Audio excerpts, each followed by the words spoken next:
Jacob heard that Laban's sons were saying, "Jacob has taken everything our father owned and has gained all this wealth from what belonged to our father." And Jacob noticed that Laban's attitude toward him was not what it had been. Then the Lord said to Jacob, "Go back to the land of your fathers and to your relatives, and I will be with you." So Jacob sent word to Rachel and Leah to come out to the fields where his flocks were. He said to them, "I see that your father's attitude toward me is not what it was before, but the God of my father has been with me. You know that I've worked for your father with all my strength. Yet your father has cheated me by changing my wages 10 times. However, God has not allowed him to harm me. If he said, 'The speckled ones will be your wages,' then all the flocks gave birth to speckled young. And if he said, 'The streaked ones will be your wages,' then all the flocks bore streaked young. So God has taken away your father's livestock and has given them to me.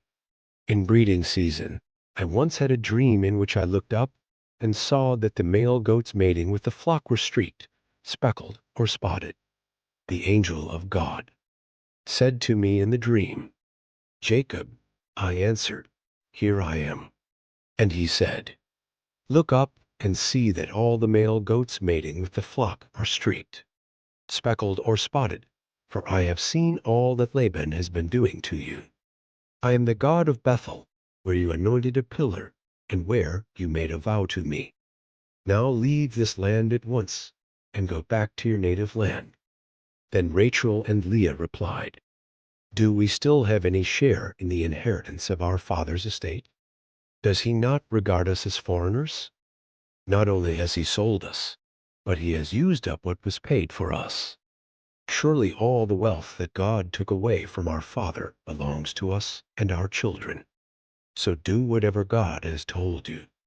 Then Jacob put his children and his wives on camels, and he drove all his livestock ahead of him, along with all the goods he had accumulated in Paddan Aram, to go to his father Isaac in the land of Canaan. When Laban had gone to shear his sheep, Rachel stole her father's household gods. Moreover, Jacob deceived Laban the Aramean by not telling him he was running away. So he fled with all he had, crossed the Euphrates River, and headed for the hill country of Gilead. On the 3rd day, Laban was told that Jacob had fled, taking his relatives with him. He pursued Jacob for 7 days and caught up with him in the hill country of Gilead.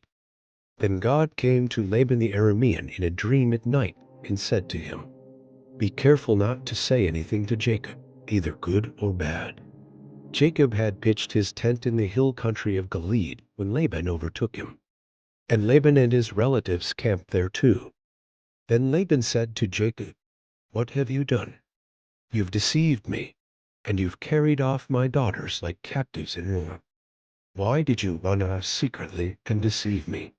Why didn't you tell me, so I could send you away with joy and singing to the music of timbrels and harps? You didn't even let me kiss my grandchildren and my daughters goodbye. You have done a foolish thing. I have the power to harm you. But last night, the God of your father said to me, 'Be careful not to say anything to Jacob, either good or bad.'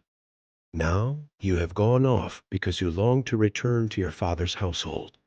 But why did you steal my gods?" Jacob answered Laban, "I was afraid, because I thought you would take your daughters away from me by force. But if you find anyone who has your gods, that person shall not live in the presence of our relatives. See for yourself whether there is anything of yours here with me, and if so, take it." Now Jacob did not know that Rachel had stolen the gods.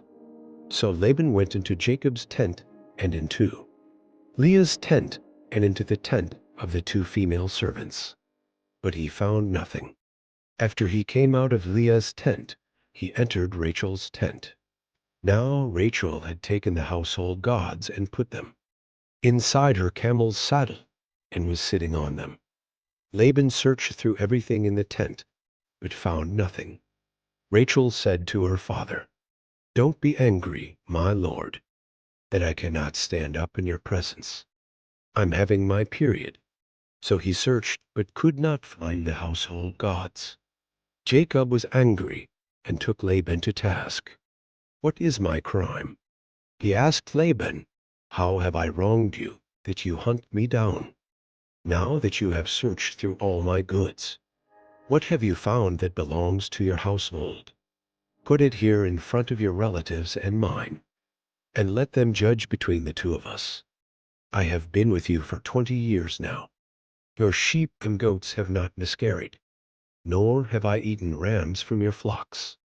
I did not bring you animals torn by wild beasts. I bore the loss myself, and you demanded payment from me for whatever was stolen by day or night. This was my situation. The heat consumed me in the daytime, and the cold at night, and sleep fled from my eyes. It was like this for the 20 years I was in your household. I worked for you 14 years for your 2 daughters and 6 years for your flocks, and you changed my wages 10 times. If the God of my father, the God of Abraham and the fear of Isaac, had not been with me, you would surely have sent me away empty-handed.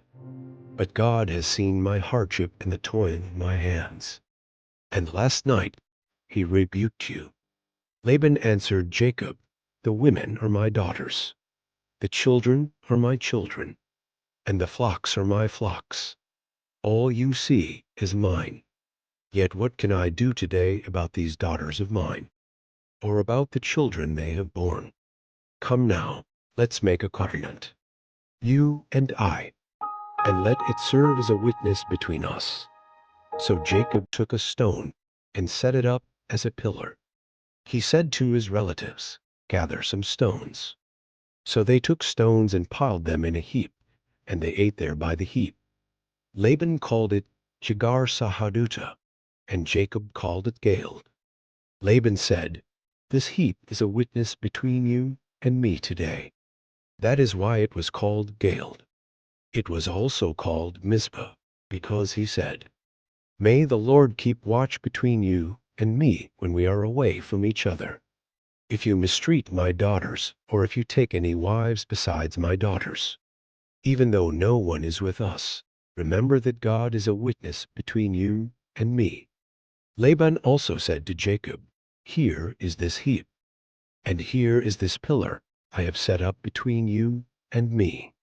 This heap is a witness, and this pillar is a witness, that I will not go past this heap to your side to harm you, and that you will not go past this heap and pillar to my side to harm me. May the God of Abraham and the God of Nahor, the God of their father, judge between us." So Jacob took an oath in the name of the fear of his father Isaac. He offered a sacrifice there in the hill country, and invited his relatives to a meal. After they had eaten, they spent the night there.